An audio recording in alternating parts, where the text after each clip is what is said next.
YouTube channel Nikhil classes. मैं निखिल आज लेकर आया हूँ बायोलॉजी की एक बहुत ही महत्वपूर्ण क्लास मिक्स्ड ग्लैंड के बारे में। जी हाँ, आज हम चर्चा करेंगे मिक्स्ड ग्लैंड क्या होता है, अर्थात मिश्रित ग्रंथि क्या होती है। आज ये वीडियो का थर्ड पार्ट है।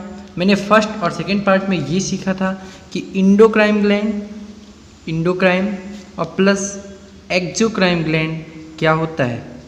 हमने सीखा था कि एंजाइम और हार्मोन क्या होता है। हमने इसके Q&A भी लेकर आया था, जहाँ पर ये सीखा था कि आखिर में किसी व्यक्ति को गैस की समस्या क्यों होती है। आखिर में इंडोक्राइन और एक्सोक्राइन में जो एंजाइम और हार्मोन पाए जाते हैं, इसमें क्या अंतर होता है, इन सब के बारे में हमने चर्चा कर लिया है। अगर आपने मेरा ये वीडियो नहीं देखा है तो आप जाकर इसे ज़रूर देखिए। आज हम चर्चा करेंगे कि मिश्रित ग्रंथि क्या होती है, यानी कि मिक्स्ड ग्लैंड क्या होता है। हमने जो इंडोक्राइन और एक्सोक्राइन पढ़ा है, आज वो दोनों एक ही में होगा। उसी को हम कहते हैं मिक्स्ड ग्लैंड। अर्थात जो ये मिक्स्ड ग्लैंड है, इसमें आपके एंजाइम और प्लस हार्मोन दोनों बहेंगे और इनके क्या काम होते हैं शरीर में, इन सब की चर्चा करेंगे। तो चलिए स्टार्ट करते हैं मिक्स्ड ग्लैंड के बारे में। मिक्स्ड ग्लैंड क्या होता है? ये इंडोक्राइन प्लस एक्सोक्राइन दोनों का रूप होता है। इसमें एंजाइम प्लस हार्मोन दोनों पाए जाते हैं। इसमें क्या होते हैं? प्रेजेंट होते हैं। अच्छा रहेगा कि आप अपना नोट्स खुद से बनाएं। जितना आप खुद से नोट बनाएंगे आपको उतना ही अच्छे से तैयार होगा। स्क्रीनशॉट लेने से अच्छा है कि आप नोट्स खुद ही बनाएं। तो चलिए स्टार्ट करते हैं। देखिए, अभी जैसे हमने बताया कि ये मिक्स्ड होता है, इंडोक्राइन प्लस एक्सोक्राइन दोनों आधा आधा पाया जाता है। इसी को कहते हैं मिश्रित ग्रंथि। एंजाइम तथा हार्मोन दोनों का श्रवण इसमें होता है। 50% इसमें एंजाइम होगा और 50% क्या होगा? हार्मोन होगा। ठीक है, आपको इतना समझ में आया? मिक्स्ड यानी कि मिला हुआ, दोनों को मिला हुआ, इंडोक्राइन प्लस एक्सोक्राइन दोनों मिला हुआ होता है। ये क्या आपका एक अंग है पैनक्रियाज। पैनक्रियाज जो होता है, अग्नाशय जिसे बोलते हैं, ये शरीर की क्या है? दूसरी सबसे बड़ी ग्रंथि है। अगर सबसे बड़ी ग्रंथि की बात करते हैं तो ये शरीर की सबसे बड़ी दूसरी ग्रंथि होती है अग्नाशय। ये अग्नाशय क्या करता है? अग्नाशय की जो कोशिका होती है, यानी कि जो सेल होता है, उसमें एक होता है लैंगरहैस की द्वीप कोशिका के नाम से जानते हैं।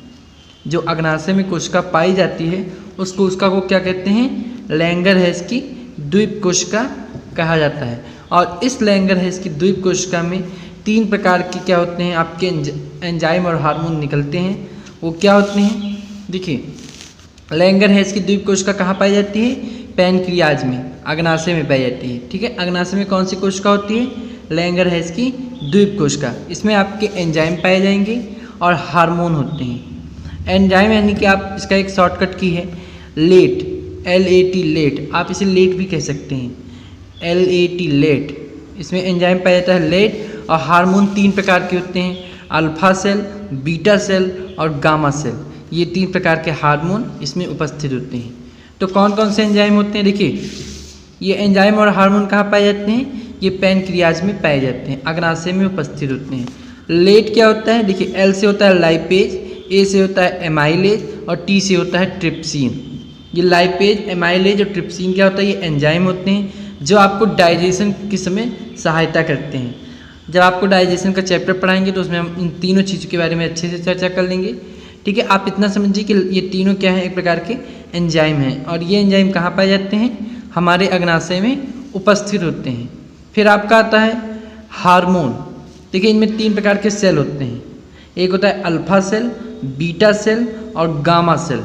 Alpha, beta, gamma. अग्नाशय में एक सेल होती है लैंगरहैस की द्वीप कोशिका। इस लैंगरहैस की द्वीप कोशिका में एक एंजाइम होता है, एक हार्मोन होता है। इसमें एंजाइम होता है लाइपेज, एमाइलेज, ट्रिप्सिन, यानी कि लेट। L से आपका लाइपेज, A से एमाइलेज, T से ट्रिप्सिन। और इसमें होता है hormone alpha cell, beta cell और गामा सेल। अल्फा सेल से क्या होता है कि ग्लूकागॉन निकलता है। क्या निकलता है? ग्लूकागॉन। ये ग्लूकागॉन आपका क्या है? ये हार्मोन है। ये जितनी भी चीज़ें हम बात कर रहे हैं ये सभी क्या है? हार्मोन। अब ग्लूकागॉन का क्या काम होता है? देखिए, जैसे आप मान लीजिए भोजन करते हैं, आपने भोजन किया, अब आपको भूख लगी, आपने भोजन किया। अब आपके शरीर को कितनी आवश्यकता है ये हमें नहीं पता। हमने भोजन किया, हमें जितनी आवश्यकता थी हमने लिया। हो सकता है हमारे शरीर को जितनी आवश्यकता थी उसने ले लिया, और जो बच जाएगा वो क्या करेगा? वो हमारे शरीर में क्या होता है? इकट्ठा हो जाता है। और जो इकट्ठा होता है उसी को हम बोलते हैं ग्लाइकोजन। क्या बोलते हैं इसे? ग्लाइकोजन। जैसे आप मान लीजिए आपको आपके शरीर को 2 रोटी की आवश्यकता है, आपने 3 रोटी खा लिया, तो वो 2 रोटी क्या होगा, आपका शरीर आवश्यकता अनुसार ले लेगा और जो 1 रोटी बचेगा उसको इकट्ठा कर लेगा, किसके रूप में? ग्लाइकोजन के रूप में इकट्ठा कर लेगा। तो ये अल्फा सेल का काम होता है। अल्फा सेल में क्या पाया जाता है? ग्लूकागॉन। और ये ग्लूकागॉन क्या करता है? आवश्यकता से अधिक, जब कोई चीज़ आवश्यकता से अधिक हो जाती है, आवश्यकता से अधिक ग्लूकोज को क्या करता है? ग्लाइकोजन में बदल देता है। और ये ग्लाइकोजन क्या होता है कि इमरजेंसी के समय काम आता है। यही ग्लाइकोजन ग्लूकोज के रूप में बदल के हमें फिर से एनर्जी देता है। इसीलिए आप बिना खाने के 2 दिन भी जीवित रह लेंगे, 3 दिन भी रह लेंगे। क्यों? क्योंकि ये ग्लाइकोजन आपके शरीर में पहले से ही प्रेजेंट होता है और यही ग्लाइकोजन क्या करता है? आवश्यकता पड़ने पर भोजन के रूप में बदल जाता है और ये हमारे शरीर को ऊर्जा देता है। तो आपको अल्फा सेल का काम समझ में है कि अल्फा सेल में ग्लूकागॉन होता है। ये ग्लूकागॉन क्या करता है कि आवश्यकता से अधिक ग्लूकोज को क्या, ग्लूकोज भी आप कह सकते हैं, आप भोजन भी कह सकते हैं। यहाँ भोजन, आवश्यकता से अधिक ग्लूकोज या भोजन को क्या करता है? ग्लाइकोजन में बदल देता है। और ये जो ग्लाइकोजन है इकट्ठा होता है और आवश्यकता पड़ने पर ये ग्लूकोज में फिर से बदल जाता है। आपको इतना समझ में आया कि जब ग्लूकोज की मात्रा ज़्यादा हो जाती है तो ये ग्लाइकोजन में परिवर्तित हो जाता है और ये ग्लाइकोजन आवश्यकता पड़ने पर ग्लूकोज में पुनः परिवर्तित हो जाता है। फिर आप में दूसरा सेल होता है बीटा सेल। बीटा सेल में क्या होता है? इंसुलिन पाया जाता है। इंसुलिन का क्या काम होता है कि अगर हमें में ग्लूकोज की मात्रा कम हो जाती है, जिंक प्रोटीन की मात्रा भी कम हो जाए, तो क्या होगा कि आप में अगर इंसुलिन की मात्रा कम हो जाती है तो आपको बीमारी हो जाती है। उस बीमारी को हम कहते हैं शुगर। इन सब की चर्चा हम आपको इसका एक अलग वीडियो देंगे, आप बहुत ही विस्तार में इसकी चर्चा करेंगे। आप इतना समझ लें कि बीटा सेल में इंसुलिन पाया जाता है जब शरीर में ग्लूकोज की मात्रा कम हो जाती है। और ये जो होता है जल में क्या होता है? घुलनशील होता है, यानी कि जल में क्या हो जाएगा? घुल जाएगा। ठीक है, इंसुलिन कहाँ पाया जाता है? तो बीटा सेल में उपस्थित होता है। फिर आपका आता है गामा सेल। ये गामा सेल जो होता है इसमें सोमेटोस्टेटिन पाया जाता है। ये सोमेटोस्टेटिन क्या काम होता है? ऊर्जा देता है शरीर को और स्वांगीकरण का काम करता है, यानी कि जो शरीर में भोजन होते हैं उनका डाइजेशन का करने के बाद जो कुछ भी उनके अंदर एनर्जी होता है उसको एब्जॉर्ब करने का काम कौन करता है? Gamma cell. सोमेटोस्टेटिन नामक हार्मोन उपस्थित होता है और ये ऊर्जा और स्वांगीकरण का काम करता है। ठीक है, आपको इतना समझ में आया कि जितने भी अल्फा बीटा गामा ये 3 सेल हैं, इन 3 सेलों में क्या पाया जाएगा? हार्मोन। कहीं भी ग्लूकागॉन, इंसुलिन या फिर सोमेटोस्टेटिन का आ जाए तो समझ लीजिए ये हार्मोन है। और ये हार्मोन कहाँ पाए जाते हैं? हमारे पैनक्रियाज में पाए जाते हैं। और इनमें 3 एंजाइम भी पाए जाते हैं जिन्हें हम लैट के नाम से जानते हैं। L for lipase, A for amylase, T for trypsin होता है। आपको इतना समझ में है। और ये एक प्रकार की क्या होती हैं? मिक्स्ड ग्लैंड भी होती हैं।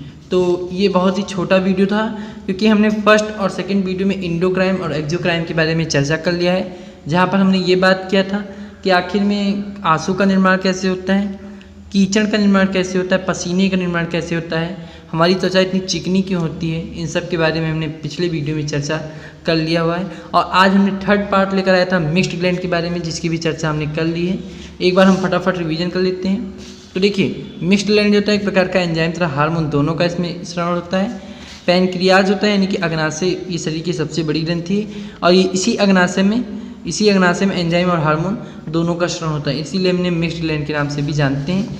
शरीर की दूसरी सबसे बड़ी ग्रंथि होती है। अग्नाशय कोशिका को लैंगरहैंस की द्वीप कोशिका कहते हैं। जो अग्नाशय यानी कि जो पैनक्रियाज होता है और इसके अंदर जो कोशिका पाई जाती हैं उसको हम लैंगरहैंस की द्वीप कोशिका कहते हैं। और ये लैंगरहैंस की द्वीप कोशिका से 3 प्रकार की कोशिका होती हैं, होती हैं alpha cell, beta cell, gamma cell. ये जो 3 सेल होती हैं इसमें हार्मोन निकलता है अल्फा सेल से ग्लूकागॉन का काम क्या होता है कि आवश्यकता से अधिक भोजन को या फिर ग्लूकोज को ग्लाइकोजन में बदल देता है और यही ग्लाइकोजन आवश्यकता पड़ने पर भोजन में पुनः बदल जाता है। बीटा सेल होता है इंसुलिन पाया जाता है जब ग्लूकोज की मात्रा कम हो जाती है, ये जल में घुलनशील होता है यानी कि जल में मिल जाता है। गामा सेल होता है, ये सोमेटोस्टेटिन होता है, इनमें हार्मोन पाया जाता है, ऊर्जा और स्वांगीकरण का काम करता है। ठीक है, ये 3 प्रकार के हार्मोन हमने देखे जो 3 प्रकार के सेल से निकलते हैं, अल्फा बीटा गामा। फिर आया एंजाइम यानी कि LAT, L for lipase, A for amylase, T for trypsin. जब हम आपको डाइजेशन सिस्टम पढ़ाएंगे तो उसमें हम इसकी चर्चा अच्छे से कर देंगे। ये थे आज आपके अंतिम वीडियो, अंतिम पार्ट। हम ग्लैंड के बारे में तीनों पार्ट अच्छे से समझ लिए। आपको अगले संडे यानी कि आज फ्राइडे, आपको अगले संडे Q&A मिलेगा।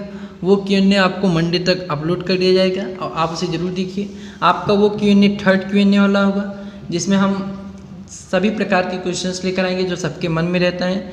हमने पिछले वीडियो में Q&A में देखा था कि गैस की समस्या क्यों होती है, वसा बीमारी क्यों होती है, वसा से हमारे शरीर को क्या नुकसान है, क्या लाभ होते हैं।